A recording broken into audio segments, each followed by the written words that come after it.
দাদার আগে বাবা মারা গেলে নাবালেগ নাতি সম্পত্তির অংশী পাবে কি না, এ ব্যাপারে শরীয়তের হুকুম কি? আমাদের নাস্তিক ভাইদের এই প্রশ্নটা খুব জোরে করতে দেখা যায়।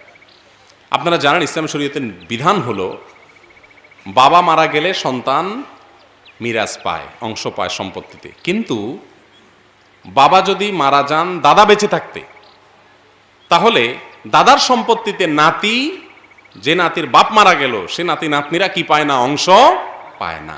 কেন পায় না বলেন তো? কারণ সন্তান সন্ততি নাতিরা সম্পদ পাওয়ার কথা বাপের মাধ্যমে, আর বাপ পাইতো কখন? তার বাপ মারা গেলে, মারা যাওয়ার আগ পর্যন্ত সন্তান কি হয় না? বাপের সম্পদের মালিক হয় না। এখন নাতির বাপ তিনি নিজেই তো তার দাদার সম্পদের মালিক হয় নাই, তো এ নাতি তো মালিক হতো কার মাধ্যমে? বাপের মাধ্যমে। তো বাপই যখন মালিক হয় না, তো সে মালিক করতে হবে। কথা কি বুঝাতে পারছি? এখন হলো বুঝলাম, কথা তো বুঝলাম, কিন্তু এটা কোনো কথা হলো? ছেলেটা মারা গেল, নাতি নাতনিগুলো অসহায় হয়ে গেল, বুড়া মুরব্বীর সম্পত্তি তারা ভাগ পাবে না, তারা বাঁচবে কেমনে? তো এটার উত্তর হলো এই চিন্তা আপনার করা লাগবে না। আল্লাহ রাব্বুল আলামিনের শরীয়ত, যে আল্লাহ তাআলা সৃষ্টিকর্তা, তিনি কোনো ফাঁক ফোকর রাখেন নাই।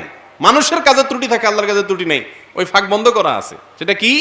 যদি নাতি নাতনিরা নাবালেগ হয়ে থাকে, অপ্রাপ্ত বয়স্ক হয়ে থাকে, উপার্জনক্ষম না হয়ে থাকে, তাহলে তারা উপার্জনক্ষম হওয়া পর্যন্ত, প্রাপ্তবয়স্ক হওয়া পর্যন্ত তাদের সকল দায় দায়িত্ব বহন করা ইসলাম শরীয়ত ফরজ করেছে দাদার উপরে।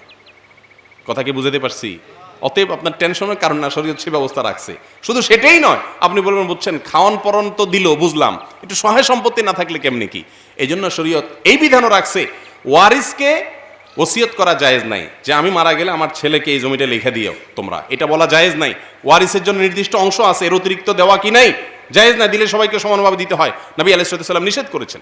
কিন্তু ওই দাদা যদি তার ছেলে মারা যাওয়া ছেলের ঘরের নাতিদেরকে মনে চায় সম্পত্তি লিখে দিতে, যেহেতু ওদের বাপ নাই, ঠিক আছে ওদের লিখে দিলাম, তো জীবিত থাকতেও লিখে দিতে পারেন, আবার মারা যাওয়ার পরে দেওয়ার জন্য ওসিয়ত করার ইখতিয়ার শরীয়তে আছে, কারণ তারা ওয়ারিস না। কথা কি বুঝাতে পারছি? তাহলে দুই সমস্যার সমাধান হলো কি হলো না? খাওয়ার ভরণ পোষণের ব্যবস্থা হলো বাধ্যতামূলক ভাবে, দাদা ওয়াজিব, তার জন্য ফরজ। আবার সম্পত্তি মিরাজ হিসাবে না দিলে কি হবে? মিরাজ হিসাবে তো নির্দিষ্ট হিস্সা দিত, ওসিয়ত হিসাবে একবার ওপেন, যা খুশি তা দিতে পারে। তাহলে সমাধান আছে না না ইসলামে? নাস্তিকরা মাথা নষ্ট করে লাভ নাই, শরীয়তে সব সমাধান আছে, তুমি জানো না।